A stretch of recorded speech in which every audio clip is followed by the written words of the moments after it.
And we Unitarian Universalists, we don't limit ourselves, do we, to a spirituality that is based purely on science and theories of science. But we do not accept scriptures without proof. Without that proof, all that we know and read in scriptures is metaphor, nice stories, but nothing more. Nancy Arnold once wrote this: knowing and experiencing come together in a Unitarian Universalist spirituality that points us always beyond the ordinary, beyond possessions, beyond the narrow confines of the self, and above and beyond all of our expectations. Well, one thing I think that we can say is true about our spirituality, that it takes human life and makes it sacred.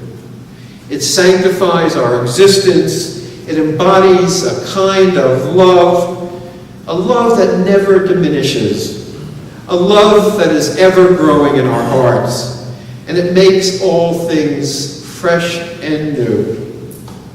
And here we encounter the holy grail of hope, God of our own understanding, God in our own depth, in each other, in nature, in science, as a path that leads ultimately to transformation and wholeness. And that transformation is what we call reverence, or what calls us to reverence. It calls us to reverence before this astonishing world of our everyday existence. It challenges us. It challenges us to understand the world as both spontaneous and relational. And it is a worldview that is conceived in a void that is pregnant with possibility at the very core of our existence. And that core, that emptiness, is not filled with God or humanity.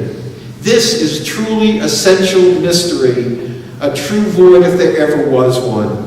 And this void is the ever bountiful medium out of which our existence rises and consciousness comes from and understanding emerges.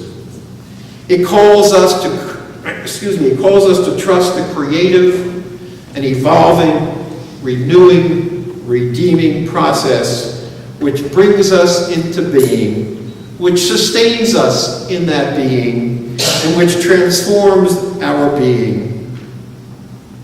So our faith offers a vision of a world in which the sacred, the holy, and the unknowable is incarnate in every moment, in every aspect of our being.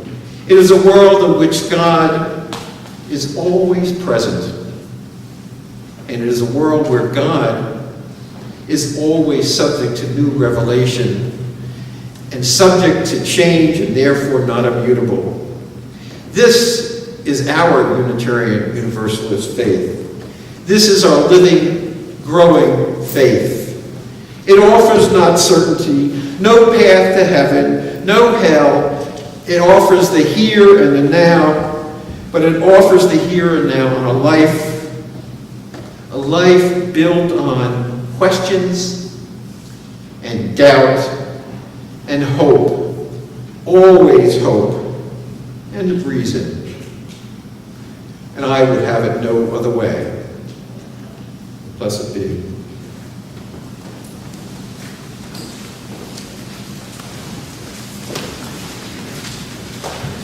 Our closing hymn today is number 354, We Laugh, We Cry. In your hymnal, I invite you to rise as you're willing and able.